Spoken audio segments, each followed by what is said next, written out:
Hello everyone, and welcome back to my channel. Today we'll talk about absolute value functions. So in my last video I explained what absolute value functions are, and today we'll talk about more characteristics, what you can do with them, and all that type of stuff. Okay, but first let's remind ourselves what absolute value functions are. These are functions that have y equals to x. That's our parent function. Okay? Every equation, every function has their parent function, the simplest form. And for absolute value functions, this is the parent function.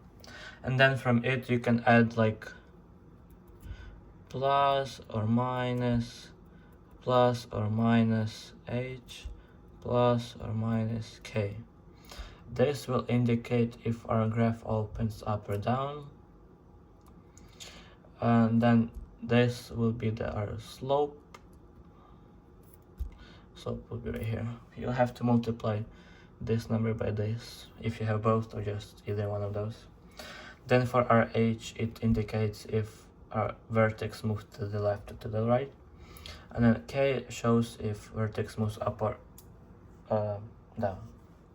So for the vertex, we would say it's h and k.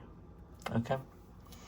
And since it's an absolute value function, and for one thing that you have to know about absolute value is that it's never negative.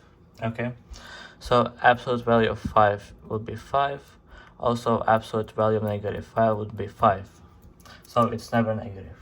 Okay, which means that our graph will never go below 0. Never. So we'll have graph maybe like this, maybe one like this. Okay, but it will never go like down.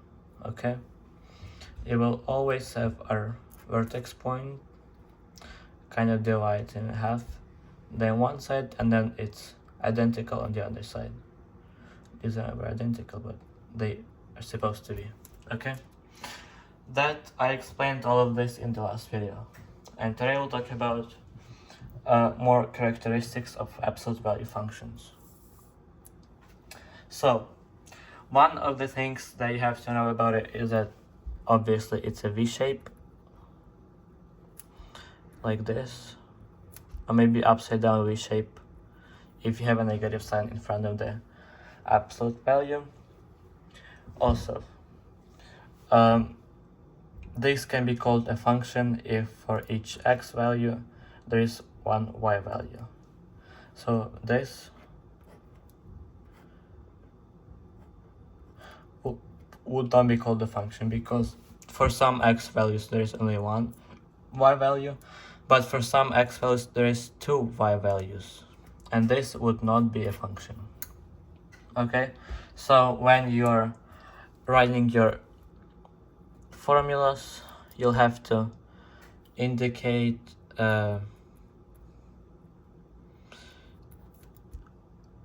axis range. Okay, that's called the piecewise function. We'll get to it later. But for absolute value functions, let's talk about transformations. What types of transformations you can do? First one would be translation.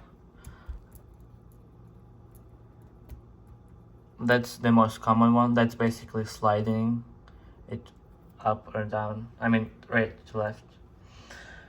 Or up or down. Then there is called reflection, which means it opens down or up. Down or up. Okay, and for translation, it will be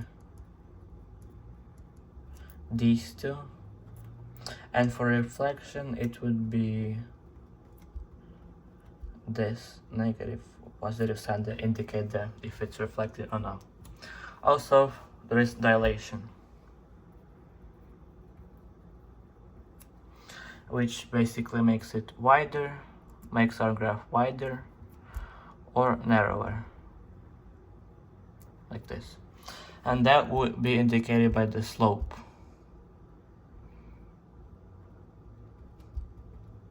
we can usually have a number here.